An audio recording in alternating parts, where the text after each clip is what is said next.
দর্শক, আজকের ভিডিওতে আমি আপনাদেরকে এমন কিছু ব্যতিক্রম বাড়ি দেখাবো যে বাড়িগুলো দেখলে আপনারা একদমই অবাক হয়ে যাবেন। ভিডিওটা পুরোপুরি দেখতে থাকুন। শুরুতেই যেই বাড়িটাকে দেখছেন একদমই জাহাজের আদলে নির্মাণ করা বাড়ি।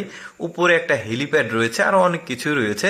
আর এটা চায়নার গুয়াং ডুয়াং নামে একটা পাহাড় রয়েছে, এই পাহাড়ের চূড়াতে এই বাড়িটাকে নির্মাণ করা হয়েছে। আর এই বাড়িটার সামনে দেখুন ছাদের উপরে একটা বাগান রয়েছে, উপরে হেলিপ্যাড রয়েছে। মানুষের কত ব্যতিক্রম চিন্তা ভাবনা থাকে, চিন্তা করে দেখুন, একদম জাহাজের আদলে নির্মাণ। আচ্ছা, একটা গ্রাম দেখায়, সুন্দর গ্রাম, প্রতিটা বাড়ি একই রকমের দেখুন, আর প্রতিটা বাড়িতে একটা করে পুকুর রয়েছে, বেশ চমৎকার। সামনে একটা জলাশয় রয়েছে, তারপরে একটা চিকন রাস্তা রয়েছে। কি চমৎকার চিন্তা ভাবনা দেখুন, প্ল্যানিং করে কিন্তু এই পুরো গ্রামটাকে নির্মাণ করা হয়েছে, একদমই ব্যতিক্রম। একটা ব্যতিক্রম বাড়ি দেখায়, একদম পাহাড়ের চূড়ায় দেখুন একটা বাড়ি, এটাও চায়নার গুইঝোতে রয়েছে। আর এখানে একজন মানুষ বসবাস করে যার বয়স 89 বছর। আর এই বাড়ি থেকে নিচে নামতে 8 ঘন্টা সময় লাগে। চিন্তা করুন, কোনো রাস্তা নাই, মানে কতটা কষ্ট হয় নামতে। তারপরে দেখুন পাহাড়ের ঠিক একটু নিচ থেকে একটু ওপরে একটা গ্রাম রয়েছে। প্রতিটা বাড়ি কিন্তু মাটির তৈরি না, এটা পাকা বাড়ি, তবে একটু ব্যতিক্রম চিন্তা ভাবনা থেকে গ্রামটা তৈরি করেছে তারা। এখান থেকে যেতে হলে নদী ক্রস করে তারপরে যেতে হয়। এটা চায়নার গুইঝো পাহাড়ের এই নদীর তীরে অবস্থিত ছোট্ট গ্রাম।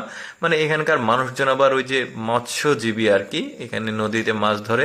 আর দেখুন গ্রামটা কি চমৎকার, অন্য কোথাও বাড়ি নাই, একটা জায়গাতে ঘিঞ্জি মিঞ্জি বাড়িগুলো।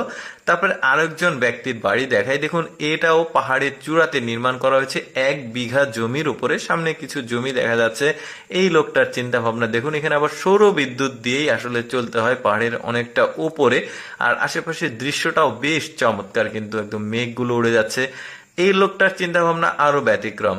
দেখুন এই যে লোকটা নির্মাণ করেছে বাড়িটা, দেখুন একদমই পাহাড়ের উপরে অনেকটা উঁচুতে বাড়িটাকে নির্মাণ করা হয়েছে। এখানে আশেপাশে কোনো বাড়ি নাই। রাত হলে তো অবশ্যই ভয় লাগবে আপনাকে, যদি থাকতে দেওয়া হয় অবশ্যই পারবেন না। তারপরে দেখুন এখানে একজন ব্যক্তি বাড়ি করেছে, নদীর ঠিক মাঝখানে একটা আইল্যান্ড রয়েছে, তো সেখানে সে বাড়ি করেছে। আশেপাশে কোনো বাড়ি নাই, উনি একাই বসবাস করে। সামনে কিছু জমি আছে। ওই যে বললাম যে প্রতিটি মানুষের চিন্তাধারা, দৃষ্টিশক্তি একদমই আলাদা আলাদা হয়, যে কারণে সে আলাদাভাবে থাকতে পছন্দ করে। তারপর দেখুন এখানে একটা শহর, এই শহরের যতগুলো বিল্ডিং রয়েছে একই স্ট্রাকচারের, সব একই ডিজাইনের। এখানে 1 লক্ষ মানুষ বসবাস করে সম্পূর্ণ এই বিল্ডিং জুড়ে।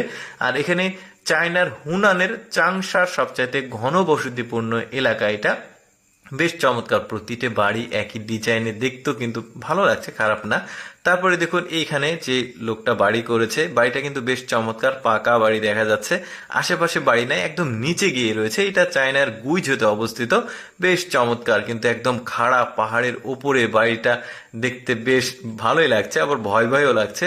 যাই হোক দর্শক, কেমন লাগলো আপনাদের আজকের এই চায়নার ব্যতিক্রম বাড়ির ভিডিওটি অবশ্যই কমেন্ট করে জানাবেন।